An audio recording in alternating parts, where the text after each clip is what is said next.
Good morning, students. I, Dr. Sunaina Khatri, your accounts teacher, assistant professor in ABSD, government PG college Barmer. मैं आपको व्यावसायिक सांख्यिकी business statistics subject पढ़ाऊंगी। आज हम व्यावसायिक सांख्यिकी के प्रथम अध्याय सांख्यिकी का अर्थ, परिभाषा एवं क्षेत्र का अध्ययन प्रारंभ करेंगे। जैसा कि हम सभी जानते हैं कि अंकों के बिना हमारा जीवन अधूरा सा है। इन अंकों का शास्त्र ही सांख्यिकी कहलाता है। अंक यदि परिमाणात्मक होते हैं तो सफलता, असफलता या निष्कर्ष दर्शाते हैं। अतः सफलता का मूल मंत्र सांख्यिकी में ही छिपा हुआ है। आधुनिक समय में तो जीवन के प्रत्येक क्षेत्र में संख्यात्मक तथ्यों का प्रयोग किया जाता है। सांख्यिकी का ज्ञान अंकों पर आधारित है, जिन्हें हम समंक या डेटा कहते हैं। यदि हम किसी भी प्रकार के अंकों का अध्ययन करते हैं तो वह सांख्यिकी के अंतर्गत समाहित किया जाता है। अब सर्वप्रथम हम यह जानने का प्रयास करेंगे कि सांख्यिकी का उद्गम कैसे हुआ। अंग्रेजी भाषा में हम जिस शब्द का प्रयोग करते हैं स्टैटिस्टिक्स, उसकी उत्पत्ति लैटिन भाषा के शब्द स्टैटस या इटालियन शब्द स्टैटिस्टा से हुई है। इन शब्दों का अर्थ राजनैतिक राज्य अथवा राजनैतिक कला से है। स्टैटिस्ट शब्द का सर्वप्रथम प्रयोग विलियम शेक्सपियर व विलियम वर्ड्सवर्थ आदि के द्वारा एक ऐसे व्यक्ति के लिए किया गया था जो राज्य के लेखे जोखे रखने में निपुण हो, अर्थात राज्य के लेखों को मेंटेन करने का कार्य जिस व्यक्ति के द्वारा किया जाता था उसे स्टैटिस्ट कहा जाता था। स्टैटिस्टिक्स शब्द का सर्वप्रथम प्रयोग 1749 में जर्मनी के प्रसिद्ध गणितज्ञ गॉटफ्रायड आकेनवाल द्वारा किया गया था, जिन्हें सांख्यिकी का जन्मदाता भी कहा जाता है। अतः यह स्पष्ट होता है कि सांख्यिकी की उत्पत्ति सही अर्थ में राजाओं के विज्ञान अर्थात साइंस ऑफ किंग्स के रूप में हुई थी।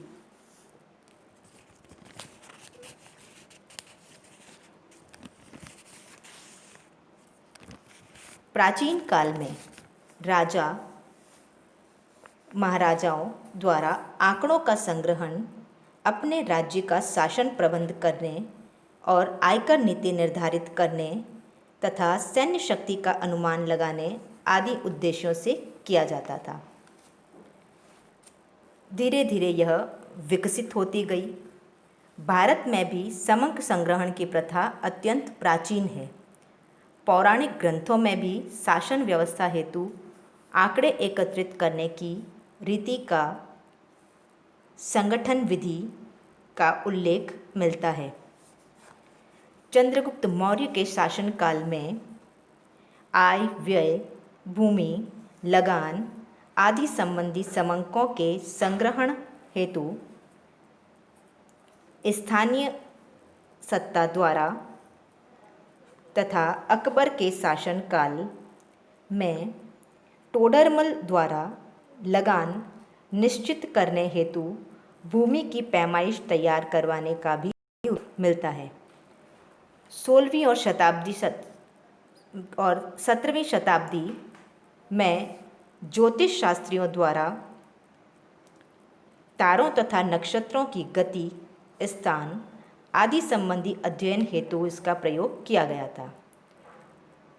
18वीं और 19वीं शताब्दी में अनेक सांख्यिकीय रीतियों का प्रतिपादन हुआ और 20वीं शताब्दी तो स्वयं एक सांख्यिकीय युग है जिसमें मानव जाति से संबंधित सभी विज्ञानों में इसका पूर्ण रूपेण प्रयोग किया जाने लगा है। आर्थिक, सामाजिक एवं राजनैतिक समस्याओं के अध्ययन एवं समाधान के लिए समंकों का प्रयोग अत्यंत आवश्यक हो गया है। अर्थात आज हमारे जीवन का कोई भी क्षेत्र ऐसा नहीं है जो बिना अंकों के संचालित हो रहा है। अब हम सांख्यिकी के अर्थ के बारे में जानने का प्रयास करेंगे कि सांख्यिकी क्या है। इसे हम दो भागों में अध्ययन कर सकते हैं, एक वचन संज्ञा के रूप में और दूसरा बहुवचन संज्ञा के रूप में। यदि मैं एक वचन संज्ञा की बात करूं, तो इसमें सांख्यिकी से तात्पर्य उन सिद्धांतों और विधियों से है जिसका प्रयोग संख्यात्मक तथ्यों तथा अनिश्चितता के मध्य निर्णय लेने और सिद्धांतों का परीक्षण करने में सहायक होता है। इसमें समंकों का संग्रहण, वर्गीकरण, प्रस्तुतिकरण, विवरण, विश्लेषण एवं निर्वचन आदि से संबंधित रीतियां सम्मिलित की जाती है। दूसरा, बहुवचन संज्ञा के रूप में। इस रूप में सांख्यिकी से आशय समंकों या आंकड़ों से होना है जो किसी विशेष क्षेत्र से संबंधित ज्ञात संख्यात्मक तथ्य होते हैं। व्यक्तिगत इकाइयों से संबंधित समूहबद्ध संख्यात्मक समंक इस श्रेणी में आते हैं, जैसे उत्पादन संबंधी समंक, जनसंख्या संबंधी समंक। ये बहुवचन संज्ञा के रूप में सांख्यिकी को प्रदर्शित करते हैं। यदि हम सांख्यिकी को परिभाषित करें तो इसे भी हम दो रूपों में व्यक्त कर सकते हैं, एक वचन संज्ञा के रूप में तथा बहुवचन संज्ञा के रूप में। इसमें विभिन्न विद्वानों द्वारा दी गई परिभाषाओं के द्वारा हम इसका अध्ययन करने का प्रयास करेंगे।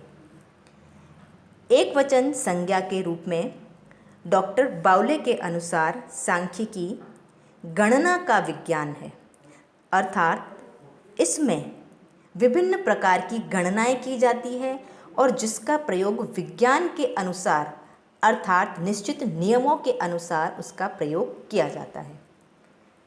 दूसरी परिभाषा बॉडिंगटन के अनुसार दी गई है। उनके अनुसार सांख्यिकी अनुमानों एवं संभावनाओं का विज्ञान है, अर्थात सांख्यिकी में विभिन्न अनुमान लगाए जाते हैं और किसी घटना के घटने या न घटने की संभावनाओं को समझने का प्रयास किया जाता है। यदि आधुनिक विचारधारा के अनुसार हम इसका अध्ययन करें तो इसमें क्रॉक्सटन और काउडेन की परिभाषा अत्यंत सहायक सिद्ध होती है। उनके अनुसार सांख्यिकी को संख्या संबंधी समंकों के संग्रहण, प्रस्तुतिकरण, विश्लेषण और निर्वचन के रूप में परिभाषित किया जा सकता है। अर्थात सांख्यिकी में हम विभिन्न डेटा को कलेक्ट करते हैं, उनको प्रेजेंट करना, उनको एनालाइज करना और उसको इंटरप्रेट करना, ये सब चीज़ों को सम्मिलित किया जाता है तो उसे सांख्यिकी कहा जाता है। यदि हम बहुवचन संज्ञा के रूप में इसकी व्याख्या करें तो इसमें विभिन्न विद्वानों ने अपनी अपनी परिभाषाओं का उल्लेख किया है। डॉक्टर बाउले के अनुसार समंक किसी अनुसंधान से संबंधित विभाग द्वारा तथ्यों का संख्यात्मक विवरण है जिन्हें एक दूसरे से संबंधित रूप से प्रस्तुत किया जाता है। अर्थात अनुसंधान किसी संस्था द्वारा तथ्यों को संगठित करने के उद्देश्य से कराया जाता है और ये तथ्य आपस में एक दूसरे से संबंधित रूप में प्रस्तुत होने चाहिए। अर्थात यदि ये अंतर संबंधित नहीं है तो इनका प्रस्तुतिकरण हमारे लिए उपयोगी नहीं हो सकता। दूसरी परिभाषा यूल व कैंडाल के अनुसार उल्लेख की गई है। उनके अनुसार समंकों से अभिप्राय उन संख्यात्मक तथ्यों से है जो पर्याप्त सीमा तक अनेक कारणों से प्रभावित होते हैं। यदि हम उपयुक्त परिभाषा के बारे में अध्ययन करें तो इसमें हॉरेस्ट सैक्राइस्ट की परिभाषा सबसे उपयुक्त मानी जा सकती है। उनके अनुसार समंकों से हमारा अभिप्राय तथ्यों के ऐसे समूहों से है जो अनेक कारणों से पर्याप्त सीमा तक प्रभावित होते हैं, जो संख्याओं में व्यक्त किए जाते हैं, एक यथोचित शुद्धता के स्तर के अनुसार जिसे अनुमानित किया जा सकता है, किसी पूर्व निर्धारित उद्देश्य हेतु व्यवस्थित ढंग से संग्रहित किए जाते हैं और एक दूसरे से संबंधित रूप में प्रस्तुत किए जाते हैं। इस परिभाषा के आधार पर यह निष्कर्ष निकाला जा सकता है कि सभी सांख्यिकीय तथ्य समंक हो सकते हैं, किंतु सभी संख्यात्मक तथ्य समंक नहीं हो सकते। इस आधार पर सांख्यिकी की निम्नलिखित विशेषताओं का अध्ययन किया जा सकता है। इसके अनुसार समंक तथ्यों के समूह होते हैं, अर्थात समंक एक नहीं होकर किसी तथ्यों के समूह के रूप में प्रदर्शित किया जाता है। दूसरी विशेषता, समंक संख्या के रूप में व्यक्त होते हैं। समंक को हम गुण के रूप में व्यक्त नहीं कर सकते। जिसे गुण के रूप में व्यक्त किया जाता है, संख्या के रूप में व्यक्त नहीं किया जा सकता, उसे समंक की श्रेणी में नहीं रखा जाएगा। तीसरा, समंक अनेक कारणों से पर्याप्त सीमा तक प्रभावित होते हैं। चौथी विशेषता, समंक गणना अथवा अनुमान द्वारा संग्रहित किए जाते हैं, अर्थात समंकों को इकट्ठा करने के लिए या तो भौतिक गणना करवाई जाती है या अनुमान द्वारा आंकड़े एकत्रित किए जाते हैं। पांचवी विशेषता, समंकों के संग्रहण में यथोचित परिशुद्धता होनी चाहिए। यदि समंक शुद्धता के साथ संग्रहित नहीं किए गए हैं तो उन्हें संग्रहित करने तथा निष्कर्ष निकाले जाने का औचित्य समाप्त हो जाता है। छठी विशेषता, समंक पूर्व निर्धारित उद्देश्य हेतु संग्रहित किए जाते हैं, अर्थात समंकों को एकत्रित करने का कोई एक निश्चित उद्देश्य होना चाहिए। बिना उद्देश्य के समंक समय व्यर्थ करने वाले होंगे और उन समंकों से कोई निष्कर्ष नहीं निकाला जाएगा। सातवीं विशेषता, समंकों के संग्रहण व्यवस्थित रूप से होने चाहिए, अर्थात उनका संग्रहण करने का जो क्रम है वो व्यवस्थित होना चाहिए।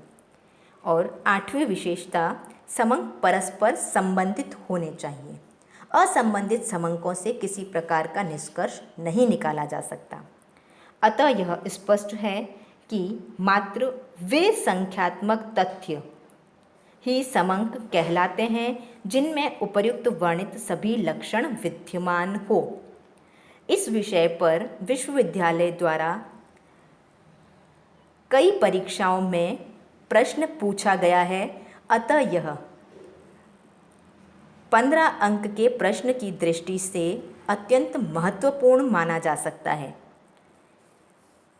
समंकों में संख्यात्मक प्रस्तुतीकरण, सजातीयता व तुलनीयता के गुण होने पर ही उन्हें समंक के रूप में मान्यता दी जा सकेगी। इसे हम एक उदाहरण द्वारा भी समझ सकते हैं, जिसका अध्ययन हम अपने अगले लेक्चर में करेंगे। धन्यवाद।